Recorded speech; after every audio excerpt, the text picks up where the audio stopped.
जब तक ये जिम्मेदारी मेरे पास है, मैं दिल्ली के लोगों की रक्षा करने की कोशिश करूंगी और अरविंद केजरीवाल जी के मार्गदर्शन में दिल्ली की सरकार चलाऊंगी। मेरा अपने सभी कार्यकर्ताओं से, सभी विधायक साथियों से, दिल्ली के लोगों से बस एक ही अनुरोध है, आप में से कोई मुझे बधाई मत दीजिएगा, आप में से कोई मुझे माला मत पहनाइएगा। मैं सबसे पहले दिल्ली के लोकप्रिय मुख्यमंत्री, आम आदमी पार्टी के नेता, मेरे गुरु अरविंद केजरीवाल जी का धन्यवाद करना चाहती हूं, जिन्होंने मुझे इतनी बड़ी जिम्मेदारी दी और इस जिम्मेदारी के लिए मुझ पर भरोसा किया। ये सिर्फ आम आदमी पार्टी में हो सकता है, अरविंद केजरीवाल जी के नेतृत्व में हो सकता है कि एक फर्स्ट टाइम पॉलिटिशियन एक राज्य की मुख्यमंत्री बने। मैं एक सामान्य परिवार से आती हूँ, शायद किसी और पार्टी में होती तो चुनाव की टिकट भी नहीं मिलती, लेकिन अरविंद केजरीवाल जी ने मुझ पर भरोसा किया, मुझे विधायक बनाया, मुझे मंत्री बनाया और आज मुख्यमंत्री बनने की जिम्मेदारी दी है। मैं खुश हूं कि अरविंद केजरीवाल जी ने मुझ पर इतना भरोसा किया है, लेकिन जितना सुख आज मेरे मन में है, आज उससे बहुत ज़्यादा दुख भी मेरे मन में है।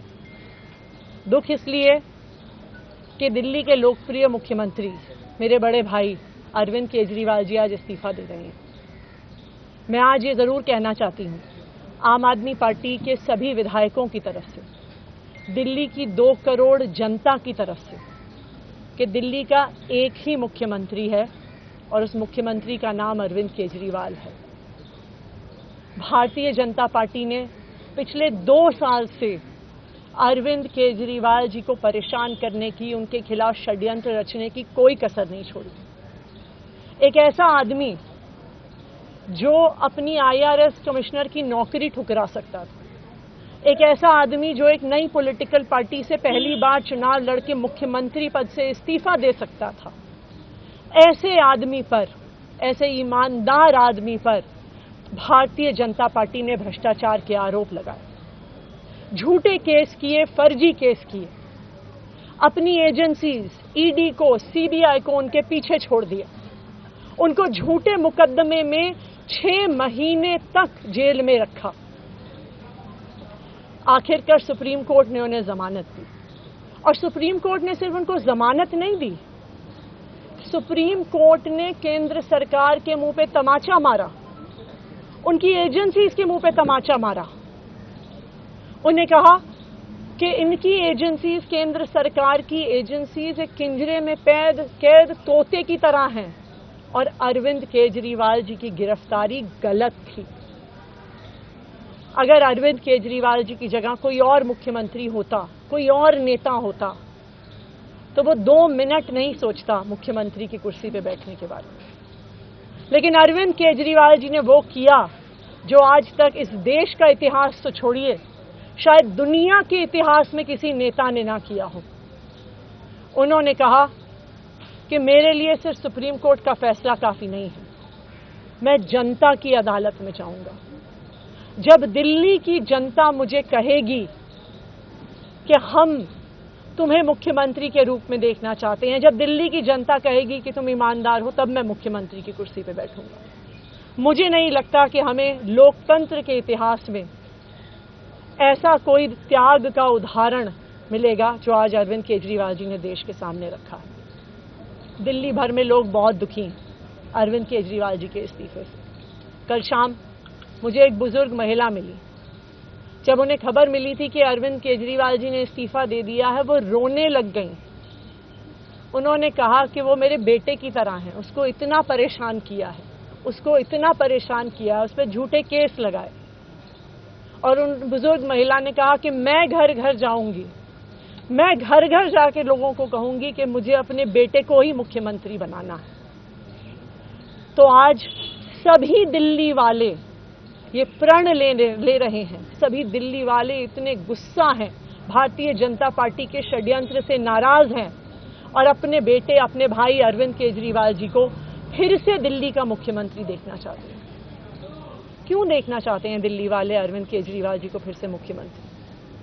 क्योंकि उन्हें पता है कि अरविंद केजरीवाल ही ऐसे ईमानदार मुख्यमंत्री हैं जिनकी वजह से उन्हें फ्री बिजली मिली। उन्हें पता है कि अगर अरविंद केजरीवाल जैसे ईमानदार व्यक्ति मुख्यमंत्री नहीं रहे तो उनको फ्री बिजली मिलनी बंद हो जाएगी। उन्हें पता है कि अरविंद केजरीवाल जैसे ईमानदार व्यक्ति अगर मुख्यमंत्री नहीं रहे तो उनके बच्चों के सरकारी स्कूल बदहाल हो जाएंगे। उनको पता है कि अरविंद केजरीवाल जैसे ईमानदार व्यक्ति अगर मुख्यमंत्री नहीं रहे तो जो अस्पतालों में, सरकारी अस्पतालों में अच्छा इलाज मिलता है, मुफ्त दवाइयां मिलती हैं, वो बंद हो जाएंगी। उन्हें पता है कि अगर अरविंद केजरीवाल जी मुख्यमंत्री नहीं रहे तो मोहल्ला क्लिनिक बंद हो जाएगी। अरविंद केजरीवाल मुख्यमंत्री नहीं रहे तो दिल्ली में महिलाओं की फ्री बस यात्रा बंद हो जाएगी, बुजुर्गों की तीर्थ यात्रा बंद हो जाएगी। क्योंकि उन्होंने देखा है कि भारतीय जनता पार्टी की 22 राज्यों में सरकार है, किसी एक राज्य में भी वो फ्री बिजली, अच्छे स्कूल, अच्छे अस्पताल, मोहल्ला क्लिनिक, फ्री बस यात्रा नहीं दे पाते हैं। और एक ईमानदार अरविंद केजरीवाल है जो दिल्ली के लोगों को इतना कुछ देता है।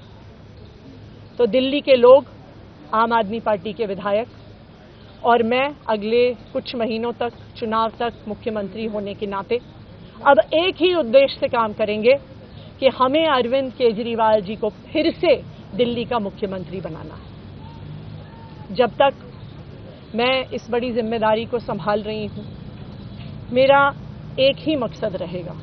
मुझे पता है कि भारतीय जनता पार्टी अपने एलजी साहब के थ्रू दिल्ली वालों के खिलाफ षड्यंत्र रचेगी। मुझे पता है कि वो दिल्ली वालों की फ्री बिजली रोकने की कोशिश करेंगे। मुझे पता है वो दिल्ली वालों के अस्पताल में फ्री दवाइयां रोकने की कोशिश करेंगे। मुझे पता है वो मोहल्ला क्लिनिक बंद करने की कोशिश करेंगे। मुझे पता है वो सरकारी स्कूलों को खराब करने की कोशिश करेंगे। तो अगले कुछ महीने तक, जब तक ये जिम्मेदारी मेरे पास है, मैं दिल्ली के लोगों की रक्षा करने की कोशिश करूंगी और अरविंद केजरीवाल जी के मार्गदर्शन में दिल्ली की सरकार चलाऊंगी। मेरा अपने सभी कार्यकर्ताओं से, सभी विधायक साथियों से, दिल्ली के लोगों से बस एक ही अनुरोध है, आप में से कोई मुझे बधाई मत दीजिएगा, आप में से कोई मुझे माला मत पहनाइएगा, क्योंकि मेरे लिए और मुझे लगता है सभी दिल्ली वालों के लिए ये एक बहुत दुख की घड़ी है कि दिल्ली के चहेते मुख्यमंत्री को आज इस्तीफा दिया है।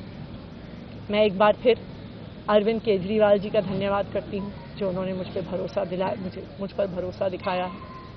और मैं दिल्ली के लोगों की तरफ से फिर से एक बार ये कहूंगी कि वो जल्द ही आने वाले चुनाव के बाद अरविंद केजरीवाल